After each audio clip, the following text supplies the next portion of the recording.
Hi guys, I'm Sajjad Pathan and this is a video series for high yield concepts which can be tested in your SAQ exams. So I want you guys to be thorough with these concepts before you go for the exam. We are going to deal with multiple pictures and identifying them as soon as possible as we see it. Let's begin it. I want you guys to stay awake. I want you guys to understand that this is something which is very essential, and more than about, I would say, 30 to 40% of questions can be framed from these concepts. So wake up, and this lecture will help you pass the exam very easily. So a disclaimer are these are just my views that this can potentially come in the exam. The images which I have taken are from Google, so they may be subject to copyright. And when you're these concepts, please use it at your exam. Use it with your clinical acumen for your patient care, because you might have to improvise on what you learned today. Okay, and nothing in this life comes easy, guys. Nothing in this life will come easy. You need to work hard to get what you want. Yeah. So the picture which you see on the other side is not a hypoglycemic collapsed guy. It's me, who, when I was studying for these exams, I used to sleep in the library after the shift. I don't want to waste much time on that, but I just wanted to emphasize on the aspect that you need to work hard if you want to see yourself successful. What are the hints to pass? A simple hint is, you use the college curriculum to prepare for your exams. Keep your copy of your curriculum with you. The college gives you the curriculum and they say, okay, this will be tested. And they even say it clearly that you need to have the knowledge of this, you don't need to have the knowledge of that. So keep the college curriculum. Practice on RChem learning. RChem learning questions are very good, and college has given it to most trainees who have subscribed for it. Practice RChem learning. Potentially, I think it's my understanding that majority of your exam questions are framed by the same authors who are contributing to RChem learning, because I've seen similar patterns appearing on RChem learning, same images appearing in the exam. And prepare well. Look at the pictures. Study in groups. If you make groups, small groups, and discuss and make your own SAQs from a topic which you read, you will start understanding how an examiner is thinking, what has to be tested. Rather than just trying to memorize, you read a topic in a group, make one short answer question, give it to your colleagues, let them answer it, ask them to make one question. In that way, you will understand what are the points I have to know for this exam in the book. Rest well before the day of exam. Have proper sleep. 8 to 10 hours of good sleep. Reach the exam center early. So for those people, especially the international students who are doing in India, Oman, Singapore or Malaysia, you guys book a hotel near your exam center. Go there a day in advance. In the evening, walk to the exam center and see how much time it takes. What it will be like if it's a traffic situation. If you have taken a hotel far away, then you might not know what traffic situation would be, because the timing of the exams are same all over the world. It starts at 10 o'clock in the UK, it starts at 1:30 in India, and similarly it will be in Oman. So it usually happens at the same time. So plan your journey ahead of time in advance. So I would recommend going to the center a day before and staying very close to the center so that you can walk. It will take 10 minutes to reach, 15 minutes to reach. You will have an understanding, and you will not be having the anxiety about an unknown place. Carry your ID. Don't forget to carry your ID, and loads of sharpened pencils. Take 10, 12 of sharpened pencils. Center provides you 1 or 2 with pencil, eraser, but it's always better. You don't want to waste your time sharpening pencils. Take your own. Take 10, 15. When I did my FRCEM finals, I did that. I carried 15, 20 sharpened pencils. Finished aside, finished, kept aside. So I don't have to waste time on sharpening. Read the questions well. The questions will have some specific words. So you need to know what the examiner is asking. If they say, what are you going to do about the patient's management, you need to answer the management question. If they ask, what is the pathophysiology of the condition, you need to answer the pathophysiology. So read the questions well. Plan your exam in 6 parts. This exam is very lengthy. This exam will be like a 3-hour exam. 3 minutes for each question. That means for 1 mark, 1 minute. That means normally you will say, okay, I need to do 20 questions in an hour. I would break it down further. I would say 10 questions in 30 minutes. However, if you keep a target of 10, you may complete 9. So keep a target of 11 to 12 questions per 30 minutes and then reassess yourself every 30 minutes. Okay, I have done this, next 30 minutes, and forget about the things which you have done. Think about just the next 30 minutes. Another 11, 12 questions. In that way, you will be able to. Don't waste your time thinking about any question. If you don't know the answer, you likely don't know it. Keep it aside, don't waste your time. When they ask you calculations of any formula, write down the formula. Formula fetches you half a mark. So write down the formula. Don't mess around with the calculations. Leave it for the end. If you have time, come back and do it. Because 8 out of 10 times you will be having that answer wrong at the end. Because medical doctors are poor in mathematics. Skip the questions if it's taking too long and think about common things. If the best way is, think that you're in the ED and this patient is in front of you, and then answer those questions. What is the most likely diagnosis? What are your differentials? You will make it easier rather than thinking it separately that this is an exam. Think the patient is in front of you who's come. I'll give you a simple example. Patient is come with chest pain. It says radiating to the back, tearing type of pain. When you're writing in the exam, you may think ACS, ACS, ACS, and then you will be blocked. Here, if you think the patient is in front of you, first thought which comes is dissection. Okay? So this way, write legibly, clean and neat. Doctors have poor handwriting. That's why practice writing with pencil. Write legibly. Don't sit and write illegibly, because if I don't understand what you have written, I can't give you marks. Write the correct answers first. Write the best thing which you feel as first. So as in the example I gave you, I said aortic dissection. That should be the first differential, not the last one. GERD should not be the first one. GERD should be the last one. Okay? Write small, short bullets. You don't have to write essays. Otherwise, you will not be able to. Do not leave anything blank. What I mean is, write something.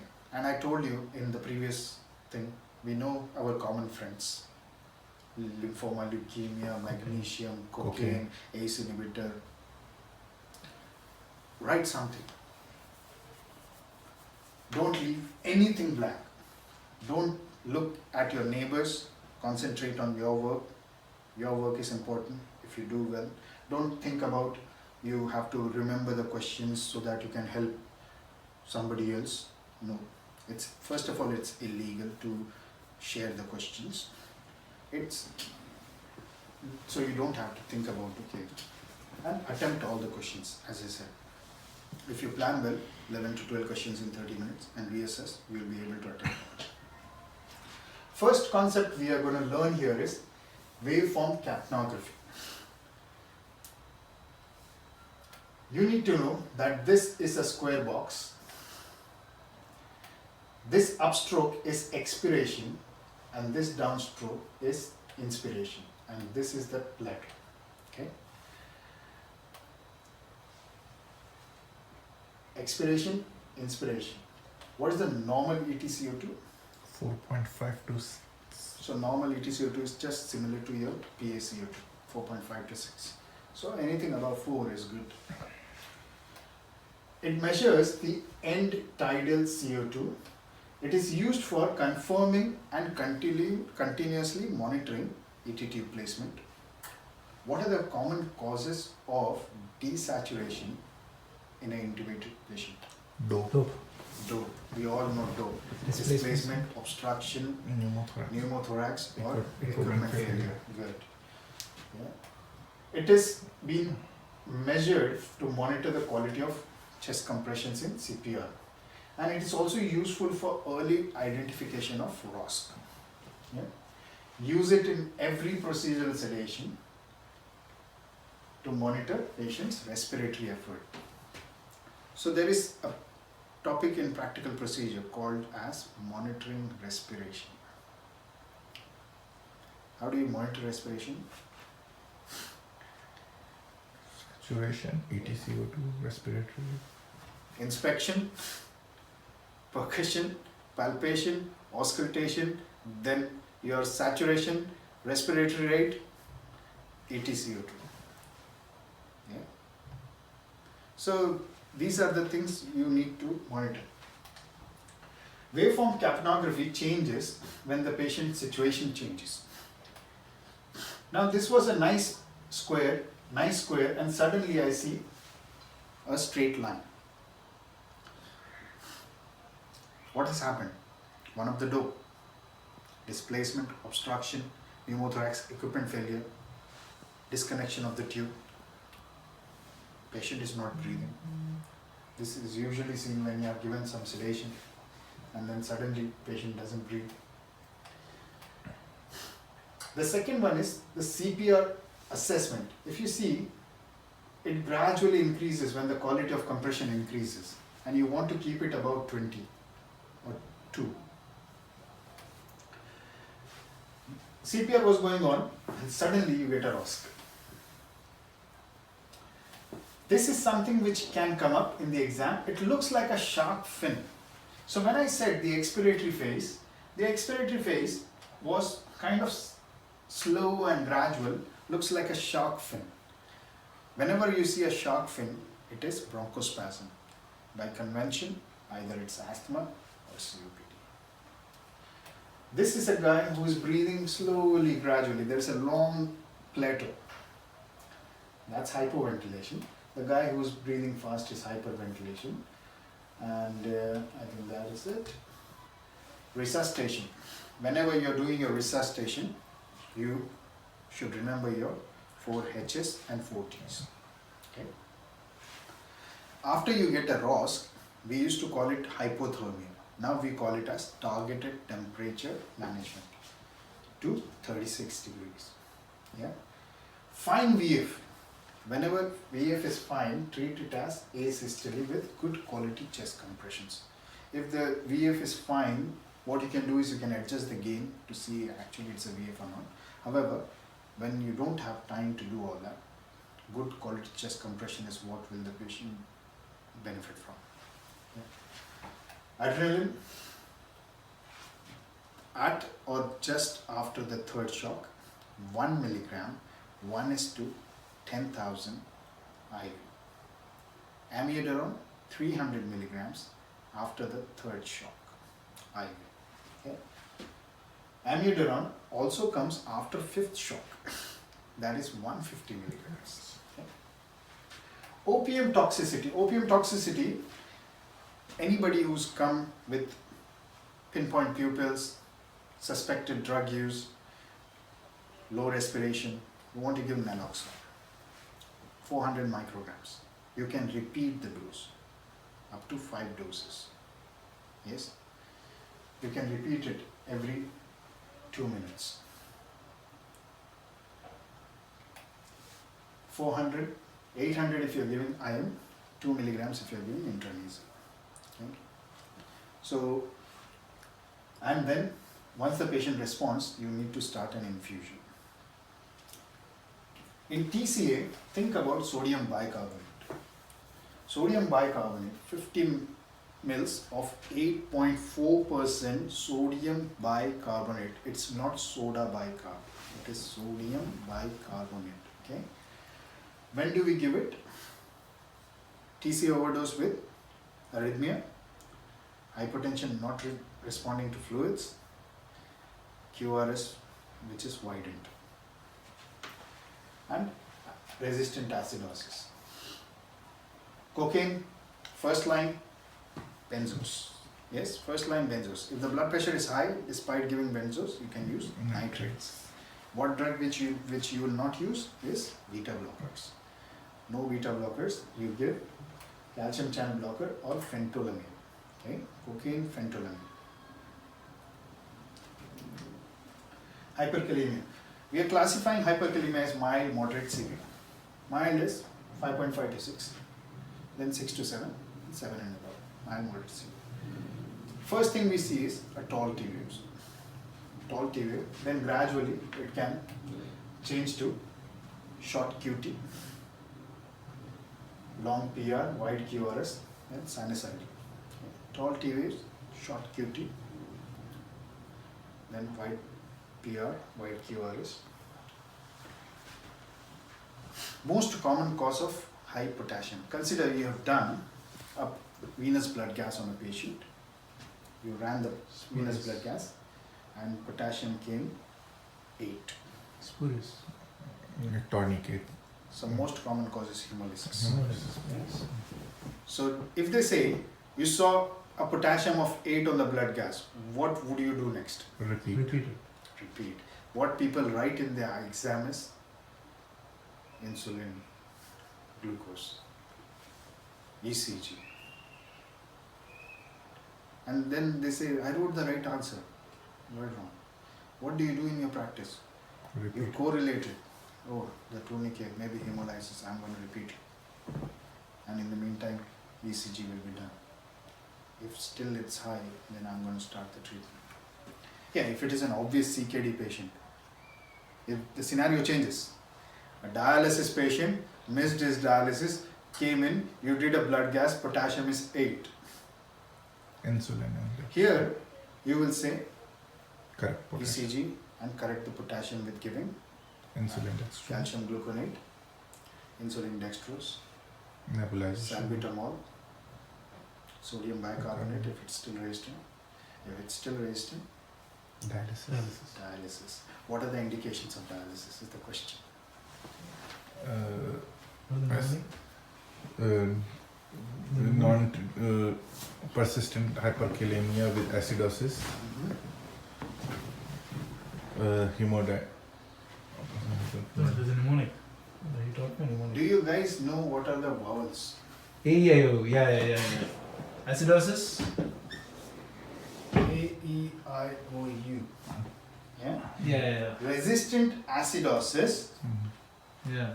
resistant electrolyte imbalance, hyperkalemia or hypermagnesemia or hypercalcemia, ingestions like Toxins.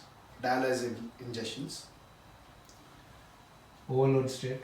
fluid overload state due to CKD, uremia, uremic pericarditis, uremic encephalopathy. Yeah. What are the causes? We discussed about hyperkalemia is hemolysis. Second is Renal failure. renal failure. Okay. A patient is lying in the cold winter. What is the cause? Rhabdo. Rhabdo. Yes. Elderly man fell at home. Carers turned up, didn't open the door, broke the window, called the police. Burns. Then he is found fallen down, fractured neck of femur, suspected. God knows for how long they were on the floor. You suspect rhabdomyolysis. Drugs. Beta blockers, ACE inhibitors, spironolactone, yes. Digoxin.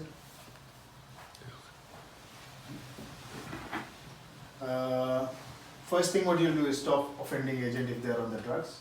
Calcium, insulin dextrose, salbutamol, sodium bicarbonate, potassium exchange resin, and renal replacement therapy. So we saw hyper, we'll see hypo. Anything less than 3.5 is mild. Anything more than less than 2.5 is severe. So causes, most common Of hypo. of hypo. Diarrhea, vomiting. Most common causes diuretics. Yes. Diarrhea, vomiting is there. Dialysis can cause. Renal tubular acidosis can cause. Or Cushing's. Yes. First thing what you do is you do an ECG. ECG will show U waves or flat T. Yeah. Give potassium. If they can take oral, give oral. If they can't, give IV. Slow correction. Yes. If it's a cardiac arrest scenario, you're going to give 2 millimoles per minute over 10 minutes. 2 millimoles per minute over 10 minutes. And then 1 millimole for the next 3 minutes. So 2 millimoles per minute, that's 20 millimoles. Then 10 millimoles. So in 20 minutes of CPR, 30 you're going to use 30. Also, whenever there is a hypokalemia, especially when it is severe, there will be a associated hypomagnesemia. So you're correcting potassium, but it's not getting corrected. Think of magnesium. Think of magnesium. Hypomagnesemia in itself can be a cause of hypokalemia and hypocalcemia. Yeah. All alcoholics are deficient in magnesium. So giving them magnesium helps. Magnesium was one of our friends. It is used for torsades, eclampsia, asthma, AFV for rate control, along with beta calcium or digoxin. It is used in resistant VFVT. If you see the ALS algorithm, after the fifth shock comes amiodarone 150 and magnesium. Migraines. Alkalosis in general is associated with hypokalemia. Alkalosis is hypokalemia. Acidosis is hyperkalemia, except for renal tubular acidosis, which is vice versa. Renal tubular acidosis is hypokalemia, otherwise alkalosis. There are two causes of normal anion gap metabolic acidosis. You guys know raised anion gap metabolic acidosis, you will say mud piles. But when I ask you what is a normal anion gap metabolic acidosis, It's dizolamide. yeah, it can cause. So renal tubular acidosis and diarrhea, and then acetazolamide is another drug. One thing here to learn is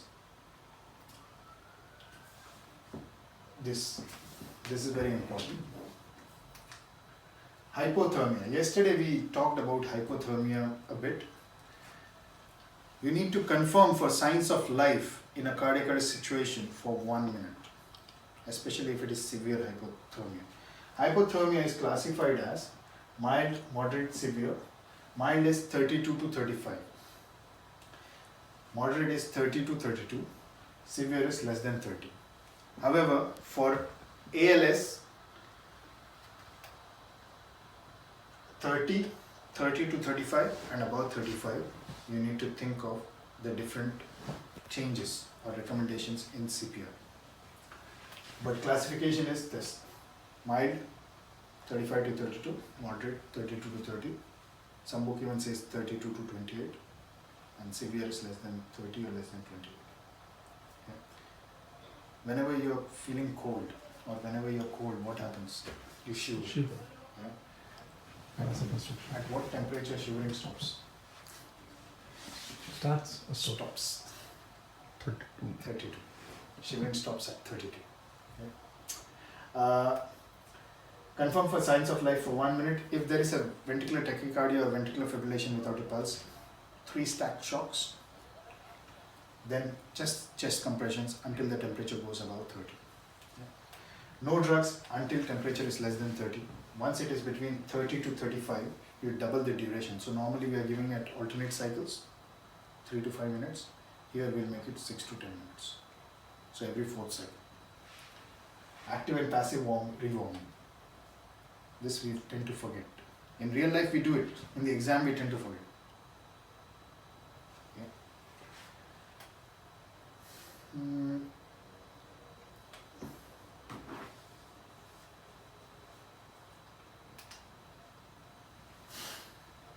J waves. If you see this, looks like an RBBB. This one. Sorry. Yeah, looks like an RBBB. Looks like an RBBB. However, in RBBB, this R is taller than this one. RSR. So, this is J waves. J waves.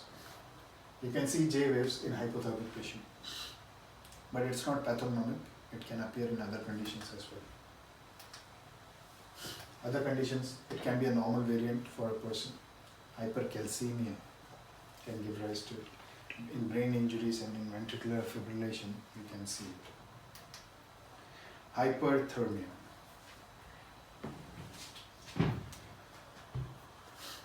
Difference between heat exhaustion and heat stroke. Main thing is this: no sweating, excessive sweating. Okay? Remember that what can cause hypothermia differentiates: cocaine, ecstasy, amphetamine. Okay? Mostly these are drugs. Okay? Neuroleptic malignant syndrome. These are your antipsychotics. So antidopaminergics. Serotonin syndrome. These are your SSRI. And malignant hypothermia. This is your inhaled anesthetic agent, succinylcholine. Succinylcholine. Huh? Succinylcholine. Succinylcholine and inhaled anesthetic agent. These two. Malignant hypothermia. How do you differentiate between these three? Clinically? Clinically. See, all of it will come with temperature more than 40. Rigidity? All of it will come with, may come with high blood pressure, 180, 200. All of it can come with tachycardia. Now, how will we clinically differentiate? In NMS there are rigidities. So, neuroleptic malignant syndrome is antidopaminergic, so they will have rigidity. Yeah. Whereas in serotonin syndrome, they will have carcinoid, produces serotonin. What do they come with? Flushing followed by diarrhea. Diarrhea. Yeah. Flushing followed by diarrhea. Yeah. Yeah. Normally we have diarrhea, then we flush. But here, flushing followed by diarrhea. So serotonin can come with diarrhea and flushing, right? Then the main point is myoclonus and hyperreflexia. Serotonin syndrome will be having a hyperreflexia and or myoclonus. NMS will have rigidity. I said NMS because of antipsychotics, right? Antidopaminergic. Can it come with something else? Prolactinemia. Any antidopaminergic. I think theoretically yes, with prolactinemia it can. However, where I was going was, what did I say? Out of 400 patients you see at our ED, how many of them are elderly? Yeah, half of them. 200 plus. How many of them are on having Parkinson's? Now they are living alone. They become ill at home. They could not get in touch with anyone. They don't need carers, so they were independent. And now because they had been having fever or some reason or the other, they haven't taken their Parkinson medication. Causal rigidity. So now they can come with, Causal rigidity. they can come with this one, NMS, right? Because antidopamine. So they will have rigidity, they will have high temperature, and then you will treat sepsis, rather than giving them their Parkinson medication. So that thing you need to remember. Serotonin we talked about, it's due to SSRI or SSRI plus SNRI or SSRI plus SNRI or SSNRI or SSRI with TCA, or there are 3 other drugs which we need to know. Treatment. No. Serotonin. What can precipitate? A patient is on SSRI. And now you have started in your department with another medication, and then he gets serotonin syndrome. A simple tramadol. Yes. So remember, there are not a lot of medication. There are just 3. LOT, lot. Linezolid, ondansetron, tramadol. So now consider there is a patient who's on antidepressant. He's coming because he was having sepsis. He was complaining of pain and vomiting. So you gave him tramadol plus ondansetron, and then 2 hours later his temperature is 41, his blood pressure is 200, heart rate is going above the roof, temperature is not coming down despite you give paracetamol, and you think severe sepsis, because urine output is gone because of rhabdomyolysis, and then you say, oh my god, what's happening, I don't know. You have done active passive cooling, still it's not coming down. Broaden your horizon of thinking that along with septicemia, it is you who have caused it by giving your tramadol and ondansetron. I can frame this same scenario in a different way. Patient is come, he is on SSRI, and you see that his culture from an abscess which was drained showed MRSA. You prescribed linezolid. So broaden your horizon, use your knowledge which you learned in your FRCEM primary about the drugs and drug interaction. I can frame that question as a drug interaction question. Like I said yesterday, patient is taking lithium and then came with pulmonary edema, you gave him furosemide, you started a diuretic, drug interaction, precipitated lithium toxicity. Magnesium hypothermia is a complication of succinylcholine or succinylcholine or inhaled anesthetic agent. Temperature will be high. The treatment for these 3 are different. Active passive cooling is there. Dantrolene is used in all 3. Bromocriptine. Dantrolene is used in all 3 for temperature control after discussing with National Poison Information Services. However, this is due to lack of dopamine, so you need to use a dopamine analog, which is your bromocriptine. This is due to excess serotonin, so you have to use anti-serotonin, that is cyproheptadine. Giving these 2 drugs, you should speak to NPIS again. So that was it. Rigidity dyskinesia, hyperreflexia, myoclonus diarrhea. I told you about linezolid, ondansetron, tramadol. These are the main ones. And treatment is supportive, cyproheptadine, supportive, bromocriptine. Dantrolene is only used for temperature. How do you manage temperature?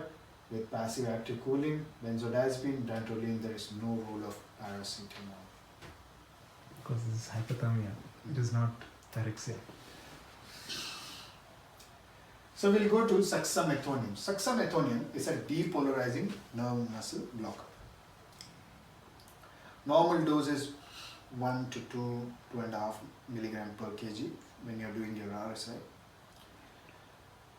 What do I mean by depolarizing nerve muscle blocker?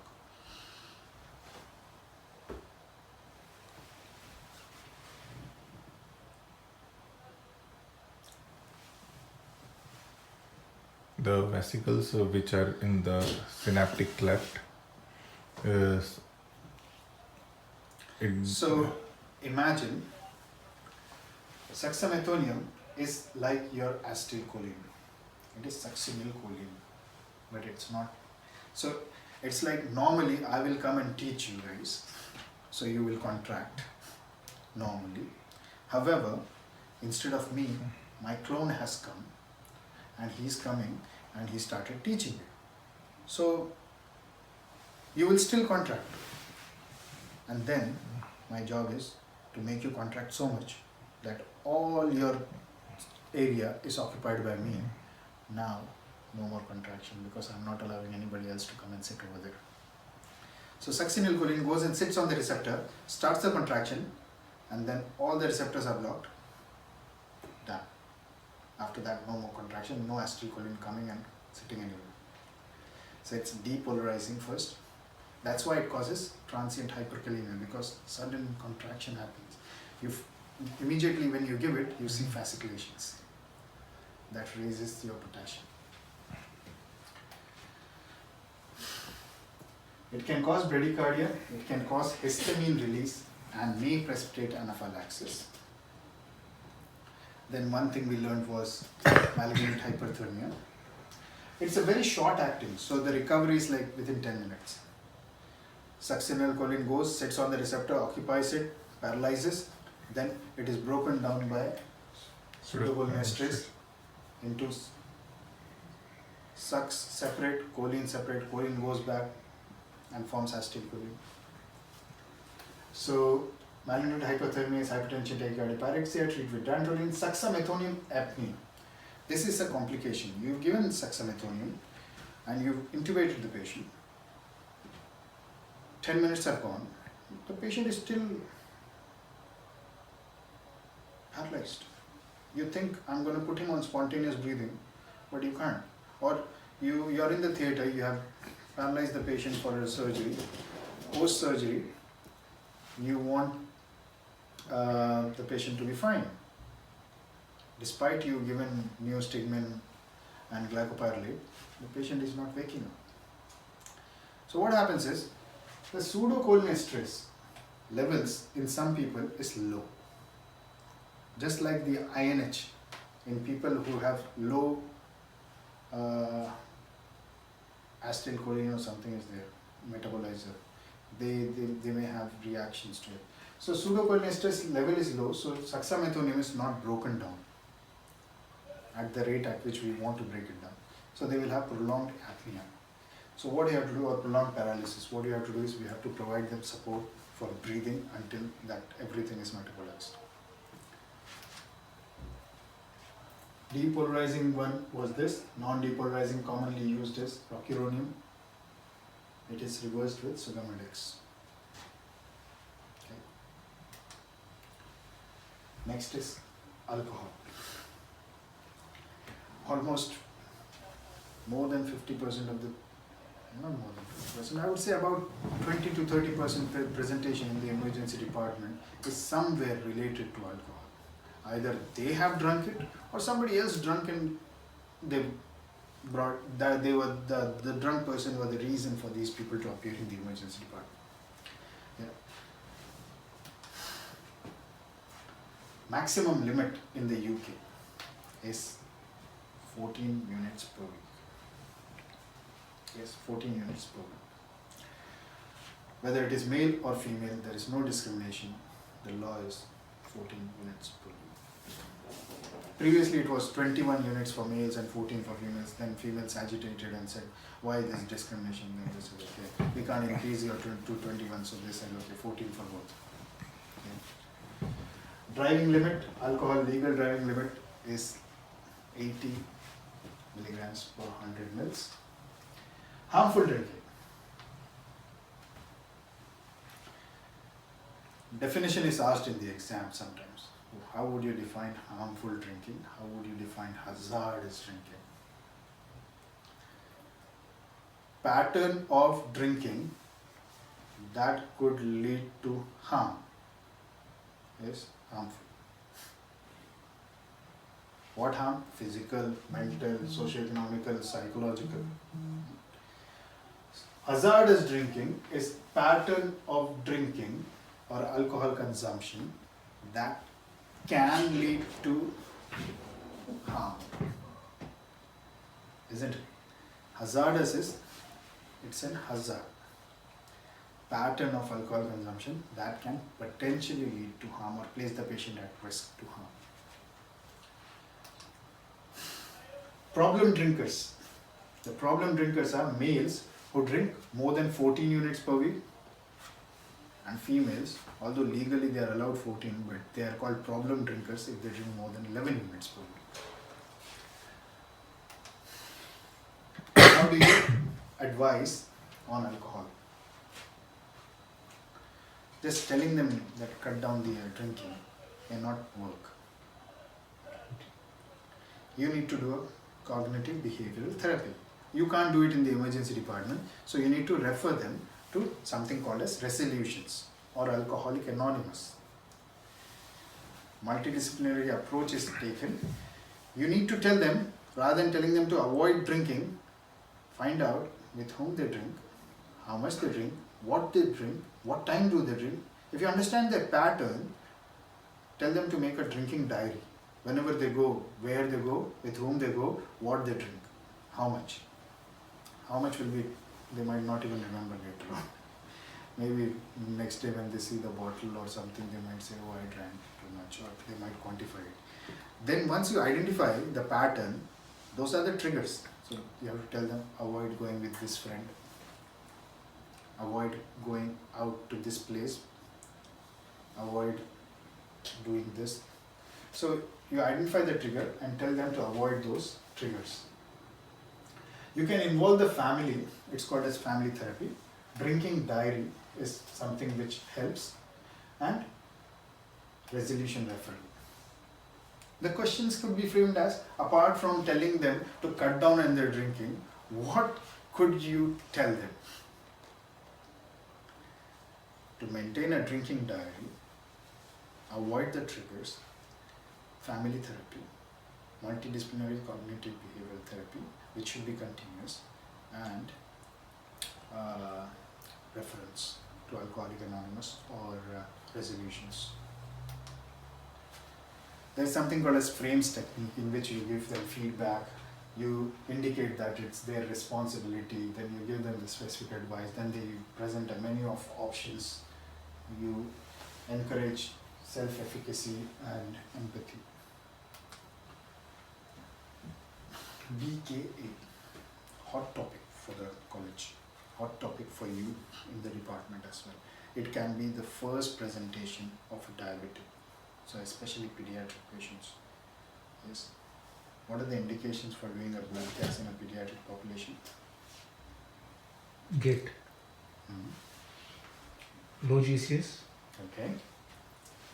abdominal pain, Yes. tachycardia, tachypnea, MSS, whatever, and dehydration. So whenever you're seeing a pediatric patient and any of these 5 is present as a symptom or presenting complaint, you need to do a venous blood gas. Anybody who comes with abdominal pain, why is this important? Because this can be just the presentation for DKA. Anybody who's coming with hyperventilation, you need to do a blood gas. Anybody who's coming with persistent nausea, vomiting, you need to do blood gas because they may be dehydrated. And GCS, when it's low, you need to do blood gas. Okay. How do you define DKA?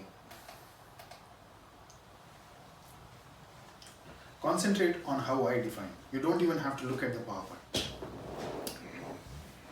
Diabetic, keto, acidosis, diabetic. BM greater than 11 millimoles per liter or known diabetic. Keto. Ketones in urine 2+ or in blood more than or equal to 3 millimoles per liter. Acidosis. pH less than 7.3 or bicarbonate less than it's 18 millimoles per liter. It becomes very simple if you define it like that rather than memorizing. All 3 criteria have to be fulfilled to be diagnosed as diabetic ketoacidosis. Sometimes you may see a patient who's maintaining his pH, bicarbonates are normal. That patient is diabetic ketosis, not diabetic ketoacidosis. However, the treatment might remain the same, but your definition changes, right? So diabetic ketoacidosis, all 3 criteria have to be maintained. Treatment is fluids. Anybody with more than 5% dehydration, vomiting, drowsy kids, give them fluids. What's the dose of fluid for resuscitation in diabetic ketoacidosis? It is 10 mils per kg. in resuscitation of pediatric patients. It is 20 mils per kg, but except DKA and trauma, it's 10 mils per kg. Okay? So you give a bolus of 10 ml per kg. If a second bolus is needed, always speak to a consultant, because too much of fluid in pediatric population may lead to cerebral edema. Okay. How do you calculate? That's your fluid requirement for 48 hours. Maintenance plus rehydration minus resuscitation. Okay. Normal maintenance is for the first 10 kgs, it's 100 mils per kg per 24 hours. Next 10 kgs, it's 50 mils per kg. So that 1.5 liters over 24 hours is there. And then after that, it's 20 mils per kg for the next every kg. In this, some pearls are there. If the patient is on a pump, you stop the pump. If the patient is on long-term insulin, the long-acting ones, continue that after discussing with pediatric consultant. Okay. Important thing is DVT prophylaxis in these people. Their blood is hyperosmolar. Sodium will be low, and that is pseudo-hyponatremia. Okay. What is the formula for osmolality? 2 sodium plus 2 sodium plus urea plus urea plus glucose. glucose. So when glucose is high, sodium level go down. That's just transient in order to compensate for the osmolality. Okay. Okay. When would you start insulin in a DKA? After fluid correction. After your first bag of fluid in an adult, or after an hour of fluid correction. Okay. Early initiation of insulin is associated with onset of cerebral edema. It has been published in pediatric population especially. Scenario will say, DKA patient is there, you started insulin, you started correcting potassium, you started correcting dehydration.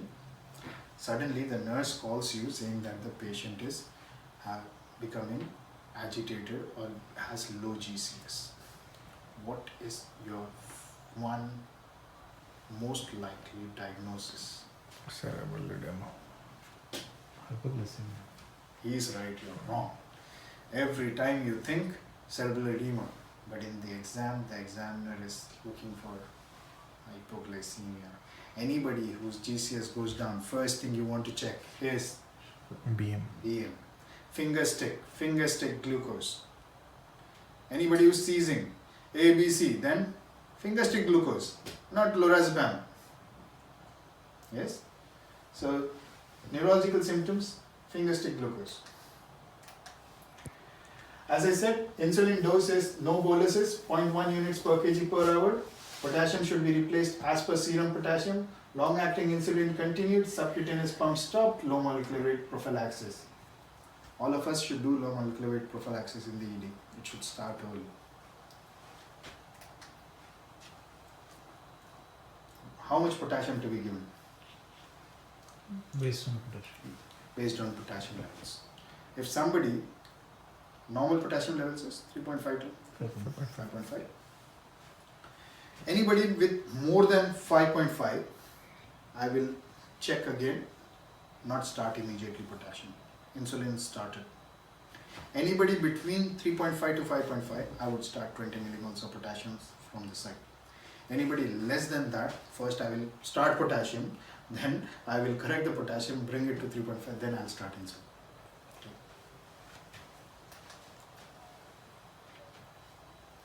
If there is cerebral edema, you can treat it with two things. One is mannitol, 1 gram per kg, 20%, or you can give 3% hypertonic saline, or you can use 1.26% sodium bicarbonate. If somebody is developing cerebral edema, what you have to do is you replace the deficit, the one which we calculated here, the deficit, which is your rehydration over 72 hours.